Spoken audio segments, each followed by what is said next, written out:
Shalom,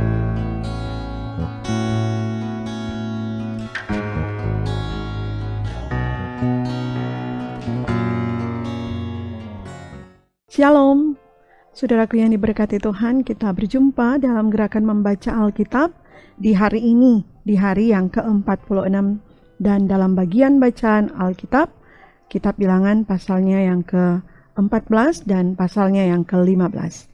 Sebelum membaca firman Tuhan, mari berdoa. Bapa di surga, ini kami anak-anak-Mu datang kepadamu, mengucap syukur untuk penyertaan-Mu dalam hidup kami. Kami akan membaca firman Tuhan di hari ini. Kami bermohon tuntunan kuasa Tuhan menyertai dan menuntun kami, sehingga kami boleh mengerti setiap perkataan firman di saat ini. Ini kami Tuhan, dalam nama Tuhan Yesus, kami berdoa. Amin. Saudaraku yang diberkati Tuhan, mari kita mulai membaca Alkitab di saat ini. Lalu segenap umat itu mengeluarkan suara nyaring, dan bangsa itu menangis pada malam itu. Bersungut-sungutlah semua orang Israel kepada Musa dan Harun, dan segenap umat itu berkata kepada mereka, sekiranya kami mati di tanah Mesir atau di padang gurun ini, mengapakah Tuhan membawa kami ke negeri ini, supaya kami tewas oleh pedang, dan istri serta anak-anak kami menjadi tawanan? Bukankah lebih baik kami pulang ke Mesir? Dan mereka berkata seorang kepada yang lain, baiklah kita mengangkat seorang pemimpin lalu pulang ke Mesir. Lalu sujudlah Musa dan Harun di depan mata seluruh jemaah Israel yang berkumpul di situ. Tetapi Yosua bin Nun dan Kaleb bin Yefune, yang termasuk orang-orang yang telah mengintai negeri itu, mengoyakkan pakaiannya dan berkata kepada segenap umat Israel, negeri yang kami lalui untuk diintai itu adalah luar biasa baiknya. Jika Tuhan berkenan kepada kita, maka Ia akan membawa kita masuk ke negeri itu, dan Ia akan memberikannya kepada kita suatu negeri yang berlimpah-limpah susu dan madunya. Hanya janganlah memberontak kepada Tuhan, dan janganlah takut kepada bangsa negeri itu, sebab mereka akan kita telan habis, yang melindungi mereka sudah meninggalkan mereka, sedang Tuhan menyertai kita. Janganlah takut kepada mereka. Lalu segenap umat itu mengancam hendak melontari kedua orang itu dengan batu. Tetapi tampaklah kemuliaan Tuhan di kemah pertemuan kepada semua orang Israel. Tuhan berfirman kepada Musa, berapa lama lagi bangsa ini menista aku, dan berapa lama lagi mereka tidak mau percaya kepadaku, sekalipun sudah ada segala tanda mujizat yang kulakukan di tengah-tengah mereka.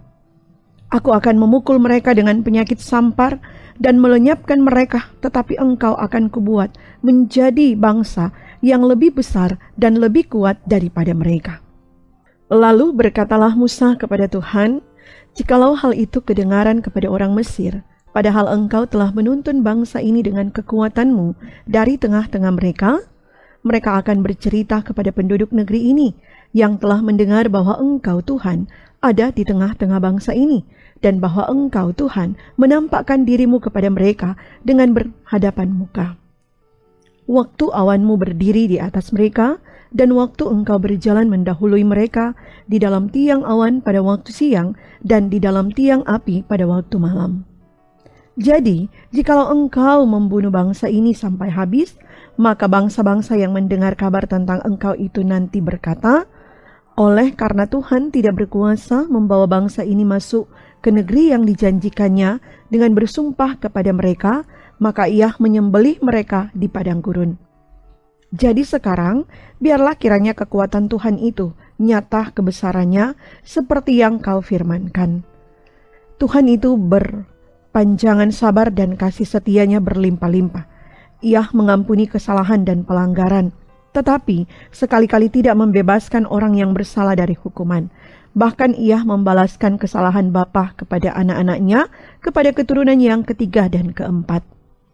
Ampunilah kiranya kesalahan bangsa ini sesuai dengan kebesaran kasih setiamu, seperti engkau telah mengampuni bangsa ini mulai dari Mesir sampai kemari. Berfirmanlah Tuhan, aku mengampuninya sesuai dengan permintaanmu. Hanya demi aku yang hidup dan kemuliaan Tuhan memenuhi seluruh bumi, semua orang yang telah melihat kemuliaanku dan tanda-tanda mujizat yang kuperbuat di Mesir dan di padang gurun, namun telah 10 kali mencobai aku dan tidak mau mendengarkan suaraku. Pastilah tidak akan melihat negeri yang kujanjikan dengan bersumpah kepada nenek moyang mereka. Semua yang menista aku ini tidak akan melihatnya. Tetapi hambaku Kaleb, karena lain jiwa yang ada padanya, dan ia mengikut aku dengan sepenuhnya, akan kubawa masuk ke negeri yang telah dimasukinya itu, dan keturunannya akan memilikinya. Orang Amalek dan orang Kanaan diam di lembah. Sebab itu berpalinglah besok dan berangkatlah ke padang gurun, ke arah laut Teberau. Lagi berfirmanlah Tuhan kepada Musa dan Harun, berapa lama lagi umat yang jahat ini akan bersungut-sungut kepadaku? Segala sesuatu yang disungut-sungutkan orang Israel kepadaku telah kudengar. Katakanlah kepada mereka, demi aku yang hidup, demikianlah firman Tuhan, bahwasanya seperti yang kamu katakan di hadapanku, demikianlah akan kulakukan kepadamu. Di padang gurun ini, bangkai-bangkaimu akan berhantaran, yakni semua orang di antara kamu yang dicatat, semua tanpa terkecuali yang berumur 20 tahun ke atas, karena kamu telah bersungut-sungut kepadaku. Bahwasanya kamu ini tidak akan masuk ke negeri yang dengan mengangkat sumpah telah kujanjikan akan kuberikan kamu diami, kecuali Kaleb bin Yefune dan Yosua bin Nun. Tentang anak-anakmu yang telah kamu katakan, mereka akan menjadi tawanan, merekalah yang akan kubawa masuk, supaya mereka mengenal negeri yang telah kamu hinakan itu. Tetapi mengenai kamu, bangkai-bangkaimu akan berhantaran di padang gurun ini. Dan anak-anakmu akan mengembara sebagai penggembala di padang gurun 40 tahun lamanya, dan akan menanggung akibat ketidaksetiaan sampai bangkai-bangkaimu habis di padang gurun. Sesuai dengan jumlah hari yang kamu mengintai negeri itu, yakni 40 hari, 1 hari dihitung 1 tahun, jadi 40 tahun lamanya kamu harus menanggung akibat kesalahanmu, supaya kamu tahu rasanya jika aku berbalik daripadamu. Aku, Tuhan, yang berkata demikian, sesungguhnya aku akan melakukan semuanya itu kepada segenap umat yang jahat ini, yang telah bersepakat melawan aku. Di padang gurun ini mereka akan habis, dan disinilah mereka akan mati. Adapun orang-orang yang telah disuruh Musa untuk mengintai negeri itu, yang sudah pulang dan menyebabkan segenap umat itu bersungut-sungut kepada Musa dengan menyampaikan kabar busuk tentang negeri itu. Orang-orang itu mati, kena tulah di hadapan Tuhan. Tetapi yang tinggal hidup dari orang yang telah pergi mengintai negeri itu hanyalah Yosua bin Nun dan Kaleb bin Yefune. Setelah Musa menyampaikan perkataan ini kepada semua orang Israel, maka berkabunglah bangsa itu dengan sangat. Dan keesokan harinya bangunlah mereka pagi-pagi, hendak naik ke puncak gunung sambil berkata, sekarang kita hendak maju ke negeri yang difirmankan Tuhan itu. Memang kita telah berbuat dosa. Tetapi kata Musa, mengapakah kamu hendak melanggar titah Tuhan? Hal itu tidak akan berhasil. Janganlah maju, sebab Tuhan tidak ada di tengah-tengahmu, supaya jangan kamu dikalahkan oleh musuhmu. Sebab orang Amalek dan orang Kanaan ada di sana, di depanmu, dan kamu akan tewas oleh pedang. Sebab kamu berbalik membelakangi Tuhan, maka Tuhan tidak akan menyertai kamu. Meskipun demikian, mereka nekat naik ke puncak gunung itu, tetapi tabut perjanjian Tuhan dan Musa juga tidaklah meninggalkan tempat perkemahan. Lalu turunlah orang Amalek dan orang Kanaan yang mendiami pegunungan itu dan menyerang mereka. Kemudian orang-orang itu mencerai-beraikan mereka sampai ke Horma. Tuhan berfirman kepada Musa, berbicaralah kepada orang Israel dan katakanlah kepada mereka, apabila kamu masuk ke negeri yang akan kuberikan kepadamu menjadi tempat kediamanmu, dan kamu hendak mempersembahkan korban api-apian bagi Tuhan dari lembu sapi atau kambing domba, baik korban bakaran atau korban sembelihan, baik untuk membayar suatu nasar khusus atau sebagai persembahan sukarela atau pada waktu perayaan-perayaanmu, dan dengan demikian menyediakan bau yang menyenangkan bagi Tuhan, Maka orang yang mempersembahkan persembahannya itu kepada Tuhan haruslah mempersembahkan sebagai korban sajian 1/10 efa tepung yang terbaik, diolah dengan 1/4 hin minyak. Dan beserta korban bakaran atau korban sembelihan itu, engkau harus juga mempersembahkan 1/4 hin anggur sebagai korban curahan untuk setiap ekor domba yang dipersembahkan.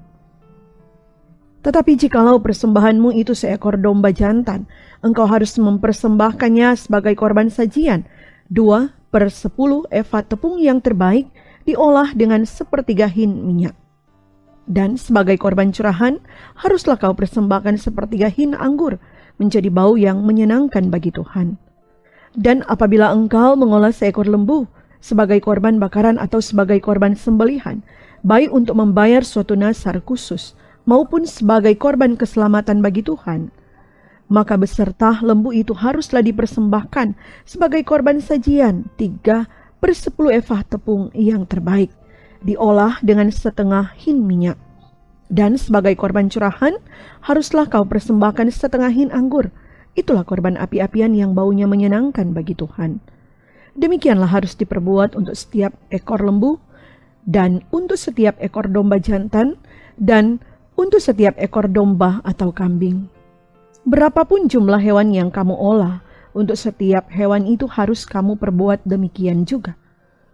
Setiap orang Israel asli haruslah berbuat demikian apabila ia mempersembahkan korban api-apian yang baunya menyenangkan bagi Tuhan.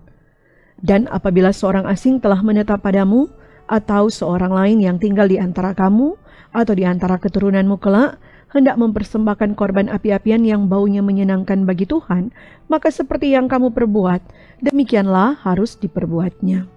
Mengenai jemaah itu haruslah ada satu ketetapan bagi kamu dan bagi orang asing yang tinggal padamu. Itulah suatu ketetapan untuk selama-lamanya, bagi kamu turun-temurun. Kamu dan orang asing haruslah sama di hadapan Tuhan. Satu hukum dan satu peraturan berlaku bagi kamu dan bagi orang asing yang tinggal padamu. Lagi berfirmanlah Tuhan kepada Musa, berbicaralah kepada orang Israel dan katakanlah kepada mereka, apabila kamu masuk ke negeri kemana kamu akan kubawa. Maka apabila kamu makan roti hasil negeri itu, haruslah kamu mempersembahkan persembahan khusus bagi Tuhan.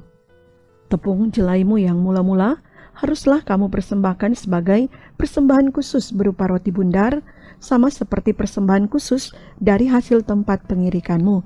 Demikianlah harus kamu mempersembahkannya. Dari tepung jelaimu yang mula-mula, haruslah kamu menyerahkan persembahan khusus kepada Tuhan turun-temurun.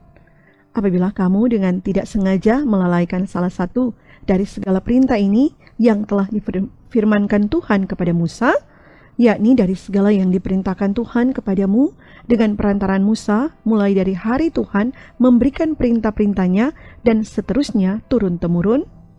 Dan apabila hal itu diperbuat di luar pengetahuan umat ini, tidak dengan sengaja, maka haruslah segenap umat mengolah seekor lembu jantan muda sebagai korban bakaran menjadi bau yang menyenangkan bagi Tuhan, serta dengan korban sajiannya dan korban curahannya sesuai dengan peraturan, juga seekor kambing jantan sebagai korban penghapus dosa. Maka haruslah imam mengadakan pendamaian bagi segenap umat Israel, sehingga mereka beroleh pengampunan, sebab hal itu terjadi tidak dengan sengaja, dan karena mereka telah membawa persembahan-persembahan mereka sebagai korban api-apian bagi Tuhan, juga korban penghapus dosa mereka di hadapan Tuhan, karena hal yang tidak disengaja itu. Segenap umat Israel akan beroleh pengampunan, juga orang asing yang tinggal di tengah-tengahmu, karena hal itu dilakukan oleh seluruh bangsa itu dengan tidak sengaja. Apabila satu orang saja berbuat dosa dengan tidak sengaja, maka haruslah ia mempersembahkan kambing betina berumur setahun sebagai korban penghapus dosa. Dan imam haruslah mengadakan pendamaian di hadapan Tuhan bagi orang yang dengan tidak sengaja berbuat dosa itu, sehingga orang itu beroleh pengampunan karena telah diadakan pendamaian baginya. Baik bagi orang Israel asli maupun bagi orang asing yang tinggal di tengah-tengah kamu, satu hukum saja berlaku bagi mereka, berkenaan dengan orang yang berbuat dosa dengan tidak sengaja. Tetapi orang yang berbuat sesuatu dengan sengaja, baik orang Israel asli, baik orang asing, orang itu menjadi penista Tuhan. Ia harus dilenyapkan dari tengah-tengah bangsanya. Sebab ia telah memandang hina terhadap firman Tuhan dan merombak perintahnya, pastilah orang itu dilenyapkan, kesalahannya akan tertimpa atasnya. Ketika orang Israel ada di padang gurun, didapati merekalah seorang yang mengumpulkan kayu api pada hari Sabat. Lalu orang-orang yang mendapati dia sedang mengumpulkan kayu api itu menghadapkan dia kepada Musa dan Harun dan segenap umat itu. Orang itu dimasukkan dalam tahanan oleh karena belum ditentukan apa yang harus dilakukan kepadanya. Lalu berfirmanlah Tuhan kepada Musa, orang itu pastilah dihukum mati. Segenap umat Israel harus melontari dia dengan batu di luar tempat perkemahan. Lalu segenap umat menggiring dia keluar tempat perkemahan, kemudian dia dilontari dengan batu, sehingga ia mati seperti yang difirmankan Tuhan kepada Musa. Tuhan berfirman kepada Musa, "Berbicaralah kepada orang Israel dan katakanlah kepada mereka bahwa mereka harus membuat jumbai-jumbai pada punca baju mereka, turun-temurun, dan dalam jumbai-jumbai punca itu haruslah dibubuh benang ungu kebiru-biruan. Maka jumbai itu akan mengingatkan kamu apabila kamu melihatnya kepada segala perintah Tuhan, sehingga kamu melakukannya dan tidak lagi menuruti hatimu atau matamu sendiri, seperti biasa kamu perbuat dalam ketidaksetiaanmu terhadap Tuhan. Maksudnya supaya kamu mengingat dan melakukan segala perintahku dan menjadi kudus bagi Allahmu. Akulah Tuhan Allahmu yang telah membawa kamu keluar dari tanah Mesir, supaya aku menjadi Allah bagimu. Akulah Tuhan Allahmu." Sampai demikian bacaan firman di hari ini. Mari kita berdoa. Kami bersyukur untuk berkat-Mu yang Engkau beri bagi kami ketika kami boleh memahami firman di hari ini. Kami berdoa biarlah firman akan membaharui hidup kami, supaya kami lebih dapat melakukan yang berkenan ke Tuhan. Kami mau mempersembahkan kehidupan pribadi, keluarga, jemaat Tuhan, masyarakat yang ada ke dalam tangan Tuhan. Biarlah Tuhan yang selalu akan menuntun dan menyertai dalam segala aktivitas di sepanjang hari ini. Maka ini kami Tuhan, di dalam nama Tuhan Yesus kami berdoa. Amin. Saudaraku yang diberkati Tuhan, demikian bacaan firman kita di hari yang ke-46 ini. Kiranya Tuhan Yesus selalu menyertai dan memberkati kita sekalian. Shalom.